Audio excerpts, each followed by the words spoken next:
Now, typically, I don't pay attention to perfumes inspired by sex because we have milked that cow. We have exhausted the concept, and I don't like being told how to feel. But I've been paying attention to Jouissance because I like the concept, and people whose taste I trust really like these fragrances. So I reached out and asked if they would ship to Canada, and they offered to send it to me, which is very kind. Jouissance, which means pleasure, ecstasy, to come in French, is inspired by the erotic works of three writers, Anais Nin and Anne Desclos, and Catherine Millet. I like how they brought the concept into the packaging design. It's called the completed works. It comes in this stationery adjacent paper. It looks like a nod to old French book design. I love all of it. It's 3 scents: la bague d'eau, en plein air, and les cahiers secrets.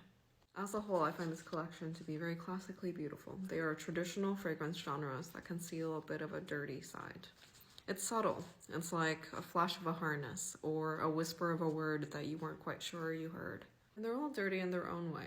Bague d'eau, for example, is a rose patchouli, a vintage chypre quality that's very elegant and classic on the surface, but it conceals a little animalic twist. It makes me think of a horny ballerina, a bouquet of roses in a dressing room, worn point shoes. Now compare that to en plein air, which on the surface would have you believe that it's just a freshie. It's citruses and white florals and rain and musk.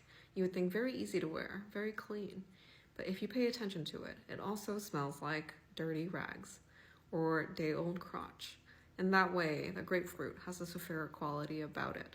I'm a big fan of these little twists, of these added dimensions in a fragrance that take you beyond what you might expect. My favorite of the bunch is Les Cahiers Secrets, which presents as a white floral pressed powder scent, lilies and heliotrope. Very lovely. But it's dirty by way of cumin, it's dirty by way of indoles, and it makes me think of a woman who shows up at your house in nothing but a trench coat and a full bush. It's elegant, it's sophisticated, and it's carnal at the same time. Now this is the kind of sex-inspired fragrance that I'm interested in. It's not shouting at you, I'm so provocative, I'm so sexy. It's the kind of sexy that's enabled by intimacy, that invites you in to reveal the real deal. If you're a fan of classic perfume genres, but you want just that animalic twist, that little naughty wink, I would look into Jouissance.